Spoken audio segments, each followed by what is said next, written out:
This is the mysterious story of my friend and roommate Deb Bennett, who died of cancer shortly after her 33rd birthday. She died in a hospice run by amazing nursing nuns called the Hawthorns of the Dominican Order in St. Paul, Minnesota. It was one of several hospices they've operated as pioneers in the field. Founder Rose Hawthorne was the daughter of author Nathaniel Hawthorne. But the story behind Moving in the Light started actually in the late 1980s when I received mysterious phone calls from a man. I had just started working at the national headquarters of the Theosophical Society in Illinois. I was working in the Theosophical Publishing House, Quest Books, upstairs. It was a south-facing office with wraparound windows. It made the room very light and very bright. And shortly after I started working up there, the phone rang, and I heard what sounded like the voice of an elderly man from India. He had a thick accent, but the call was very crisp and clear. He invited me to join him on a lightning tour of India in the fall. He said he led a group of people on these tours every year, and that it would change my life. I responded that he must have been trying to reach my predecessor at the office, Pete Patterson. He insisted he meant to speak with me. I thanked him, but I told him that I was busy in my new job. He said he would call again. In a few days, he repeated his invitation. I asked him who he was, but he ignored that question and continued to make his case for a lightning tour of India in the fall. I thanked him for his personal invitation, but said no again. He said that it was a chance of a lifetime and I should reconsider. Well, he called me a third time, and I told him again for the same reasons. Again, he ignored my question about his identity. But then he said something quite different. He said that he would give me some information that would change my life forever. He told me how to meditate in the morning light beside running water. He said that meditating in natural sunlight was special. I told him we had a pond in the back at the grounds there. He said it would do for a start. He told me to sit quietly, clear my mind, become one with my surroundings. He told me to be conscious of the light coming into me and to be in the light. He said the goal was to be in the light, move in the light, become one with the light. The light, he said, would transform me. I thanked him and I tried the meditation exercises. But I wondered about this mysterious man and began to think that it might be some sort of elaborate joke played on me, despite the validity of his insight, and I questioned people in our buildings. But nobody gave any indication they had faked the calls. I asked our receptionist. She told me the man had apparently dialed me directly.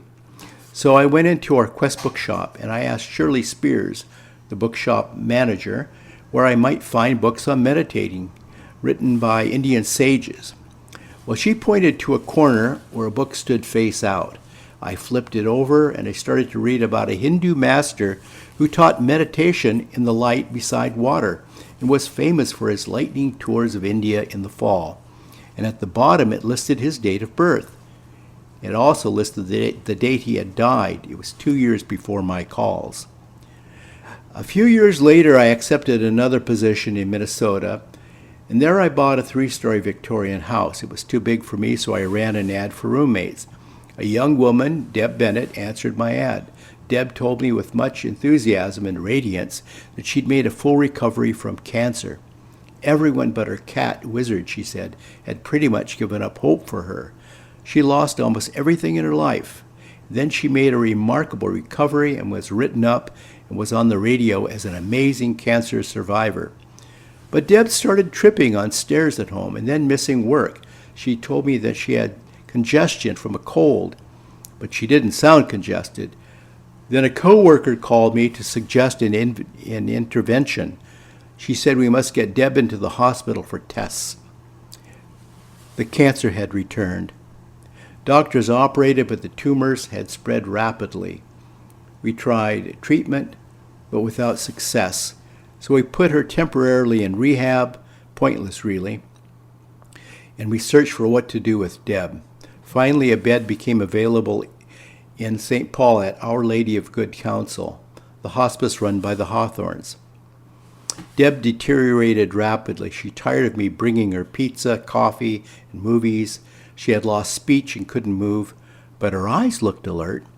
I asked Deb if she might like to try some meditation exercises to move her body through time and space, like in Star Trek, her favorite. She squeezed my hand and looked me in the eye with interest. I told her that if we did these little exercises correctly, she would be able to walk out of that bed and outside that building without even needing her legs. We started by putting her where the light from the window cast natural sunlight upon her in bed. I discovered that meditations suggested by the yogi mystic were pretty much outlined in a classic book called the Yoga Sutras of Patanjali. Together, Deb and I practiced absorbing the light and then building the light within us. We learned to transform the white light inside us into yellow light, then orange light, red light, green light, blue light, and even purple light. We learned to project the color of light that we would need to open a new door and enter a new room, lighting the path before us with the color of light associated with that plane of reality. In a few weeks, Deb learned to do it confidently on her own and seemed more at ease with her condition. She hadn't spoken in weeks, but when I asked her if she felt good enough about doing it and felt that she could move in the light on her own, she surprised me with her very first words in some time. "Yes," she said, squeezing my hand and looking deeply into my eyes. Well, I told Sister Luke, the head nurse there, that Deb was ready. The next morning I knew that Deb had died. Even before the phone call, I saw her return to the living room in our home and to her wicker chair. Deb produced a long pink ribbon that she dangled over her cat wizard's head. Then she held the ribbon high over the wicker basket next to her rocker. The ribbon floated to the bottom. She went up the stairs that she had once tripped over, and she disappeared. Then the phone rang, and her friends told me that Deb had just died. Back home, I looked into the wicker basket, and I found a pink ribbon on top of many cat toys. I went upstairs to the hall closet next to Deb's bedroom, and I found a box of many pink ribbons. Seems that Deb had been secretly making Christmas presents. Then I heard music coming from her bedroom. That was odd because her parents had removed all of her things weeks earlier. I opened the door and the music stopped. There was nothing inside the room. After her memorial service, I went looking for Deb's gravesite, since burial was for family only. I walked and walked in early Sunday sunlight that late February morning, but could not find it. Something deep inside me told me to stop walking and just listen. I heard Deb's voice clearly inside my head. It said, "You will not find me here."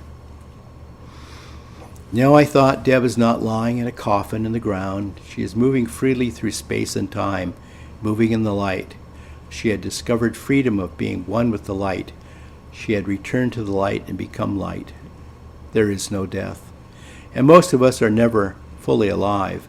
But meditating in the light taught us something special. Everyone will need to take Deb's journey of discovery. But isn't that what life is really all about? A journey of discovery? Now here's a little synchronicity to this amazing story that's filled with mystery and magic. Shortly after Shirley Spears at the Quest Bookshop found the yogi's book for me, Shirley herself died of cancer at a young age in home hospice. And shortly after caring so wonderfully for Deb at hospice, Sister Luke herself developed cancer and died in hospice care. And Deb died of recurring cancer at age 33. At the end of Deb's story, aptly titled Moving in the Light, the Deb Bennett story, I list the main meditation exercises that Deb and I did. Now, if she could learn and master them in a few weeks, lying flat on her bed in a week in a hospice, then anybody could learn to do these exercises.